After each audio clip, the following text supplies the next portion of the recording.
Assalamu alaikum. I am Dr. Aisha. Today we are going to talk about arteries of the upper limb.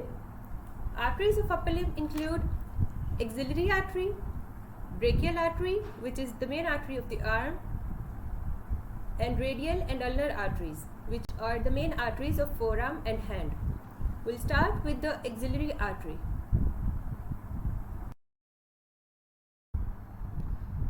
This is an image showing origin and course of axillary artery. This is the subclavian artery. As you can see here, axillary artery is basically a continuation of the subclavian artery. Subclavian artery at the border of outer border of first rib, it becomes the axillary artery. Axillary artery then continues laterally and downwards up to the lower border of teres major muscle. This is the teres major muscle.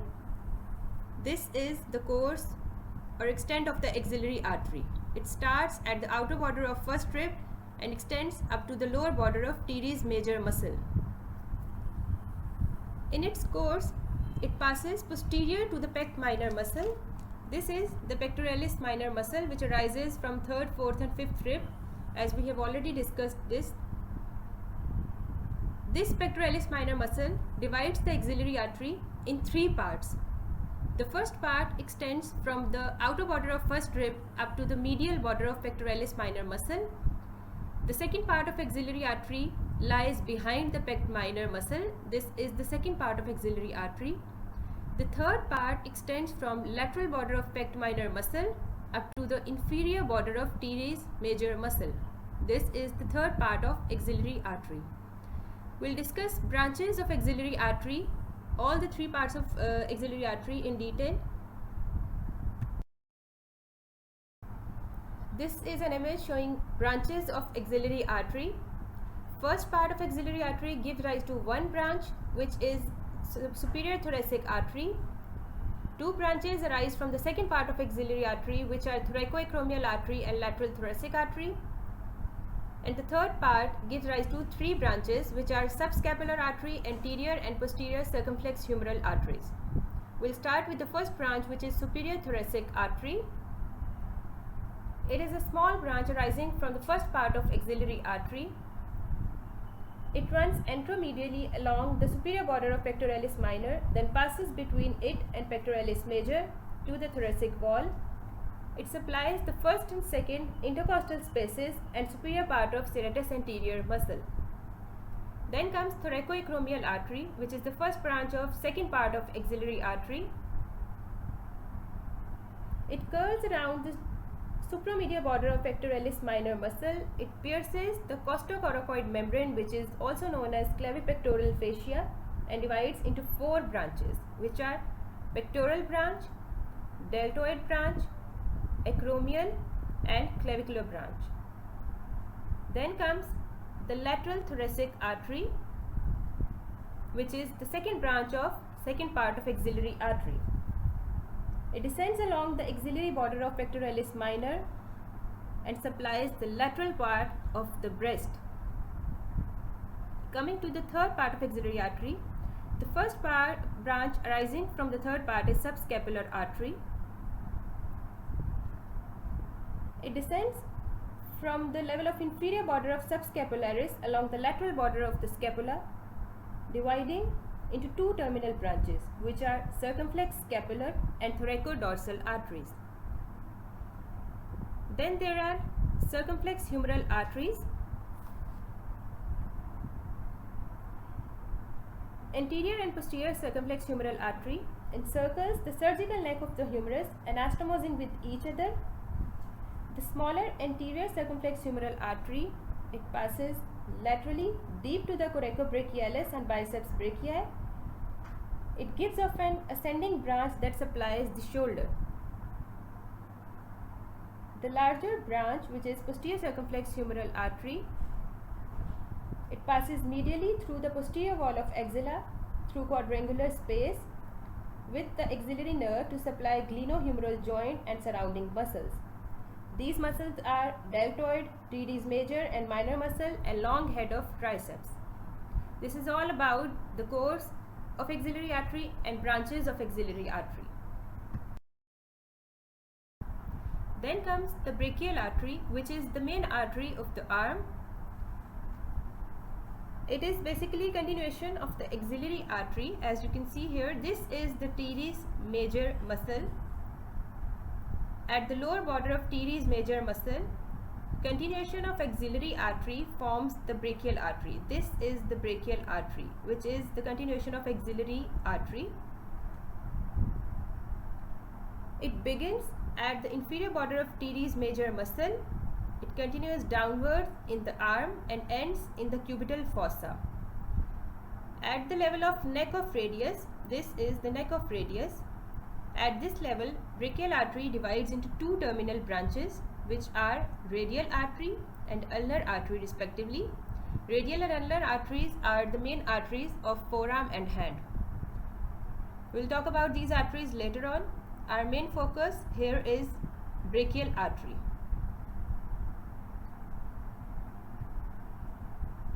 Talking about the relations of brachial artery, it is relatively superficial and palpable throughout its course. It lies anterior to the triceps and brachialis muscle. At first, it lies medial to the humerus, this part, where its pulsations are palpable in the medial bicipital groove. It then passes anterior to the medial supracondylar ridge and trochlea of the humerus. This part of brachial artery, which lies medial on the medial side of the arm and lies anterior to the trochlea of the humerus. The median nerve accompanies the brachial artery throughout its course and crosses the artery in the middle of the arm and becomes medial most structure in the cubital fossa.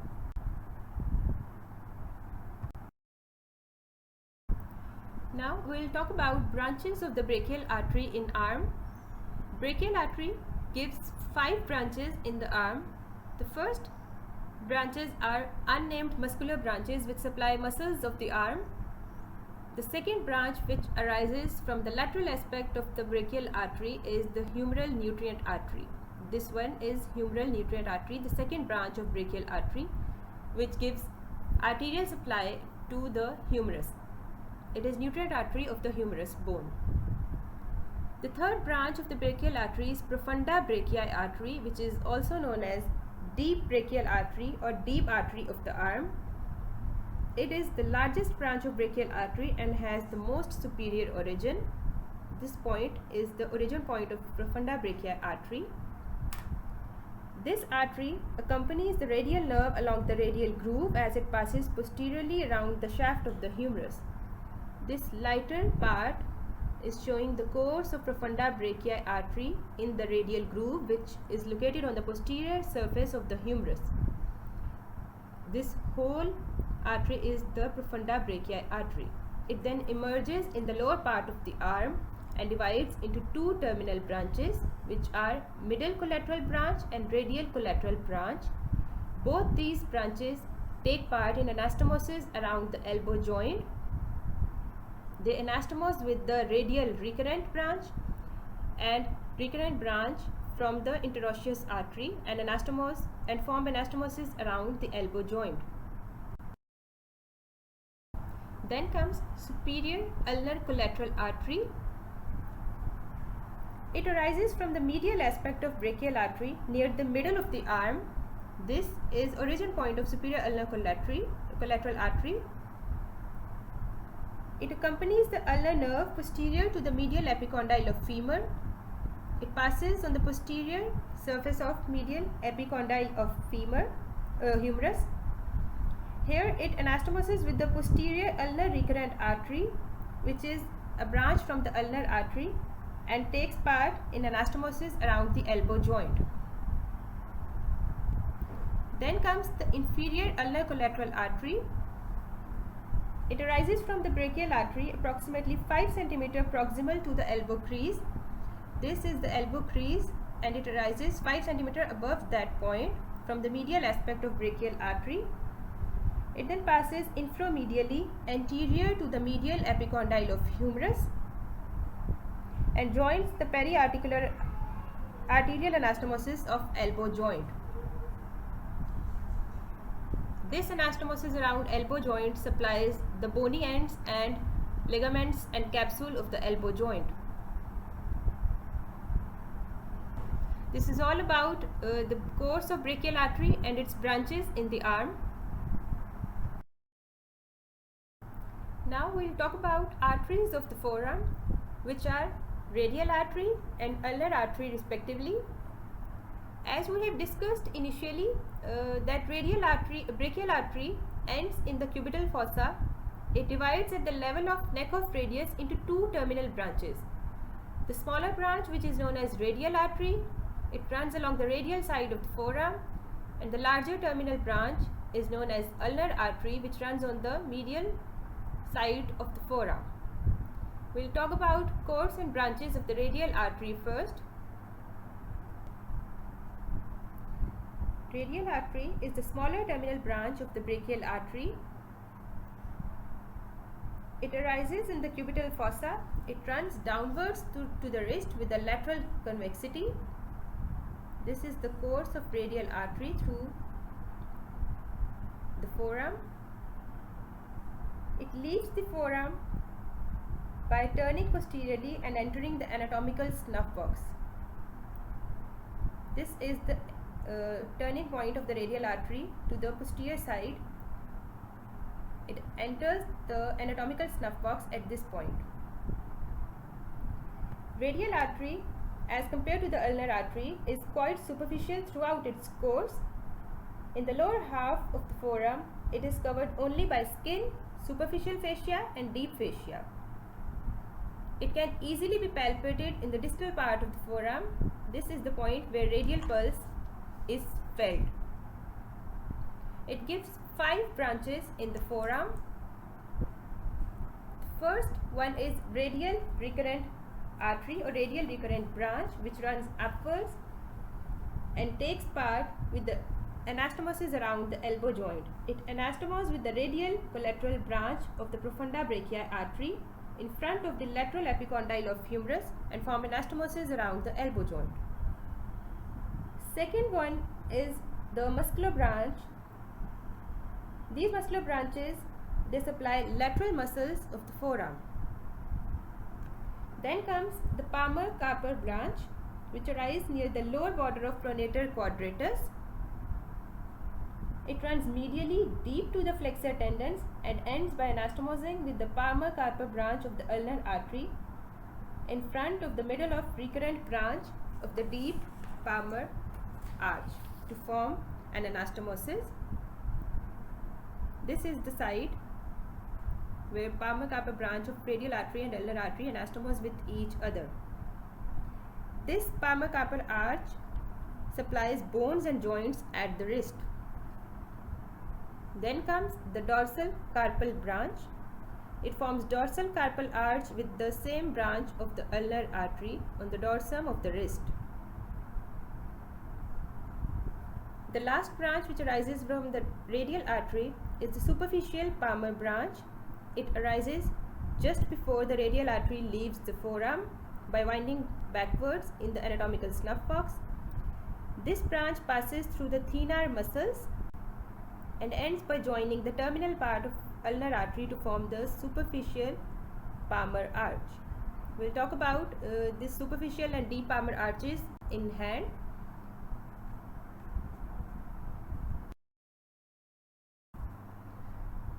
Now let's talk about the ulnar artery. Ulnar artery is the larger terminal branch of brachial artery and begins in the cubital fossa. It runs obliquely downwards and medially in the upper 1/3. This is the oblique course of ulnar artery in the upper 1/3 of the forearm. In the lower 2/3 of the forearm, its course is vertical. It enters the palm by passing superficial to the flexor retinaculum. This is the part of ulnar artery which enters superficially, passing superficial to the flexor retinaculum and enters the palm. Now let's talk about branches of the ulnar artery in the forearm. ulnar artery gives off anterior and posterior ulnar recurrent arteries which take part in the anastomosis around the elbow joint. These branches anastomose with the superior and inferior ulnar collateral artery of the brachial artery and form anastomosis on the medial side of the elbow.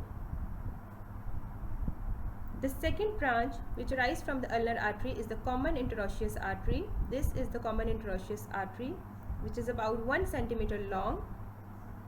It arises just below the radial tuberosity.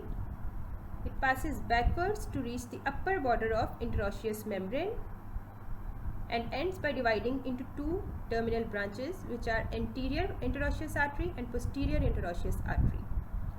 Interosseous membrane is basically a membrane which is attached on the interosseous borders of radius and ulnar bones. It binds these bones together and also provides surface for the muscle attachment. We'll talk about anterior interosseous artery first. This is the deepest artery on the front of the forearm. It accompanies the anterior interosseous nerve. It descends on the surface of interosseous membrane between flexor digitorum profundus and flexor pollicis longus. In the distal part of the forearm or at the upper border of pronator quadratus muscle, this is the pronator quadratus muscle. At its upper border, it pierces the interosseous membrane and enters the extensor compartment. Anterior interosseous artery is the deep artery of the forearm. It gives off muscular branches to the deep muscles on the front of forearm. It also gives nutrient branches to the radius and ulnar bones, and a median artery which accompanies the median nerve. Then comes posterior interosseous artery. Posterior interosseous artery, near its origin, gives off the interosseous recurrent artery which runs upwards and ends by anastomosing with the middle collateral artery, which is a branch of profunda brachiae artery, and takes part in the anastomosis around the elbow joint. The posterior interosseous artery then passes through a gap just above the interosseous membrane and enters the back of the forearm and gives branches to the extensor compartment of the forearm. In addition to that, an ulnar artery also gives off muscular branches which supply the medial side or medial muscles of the forearm.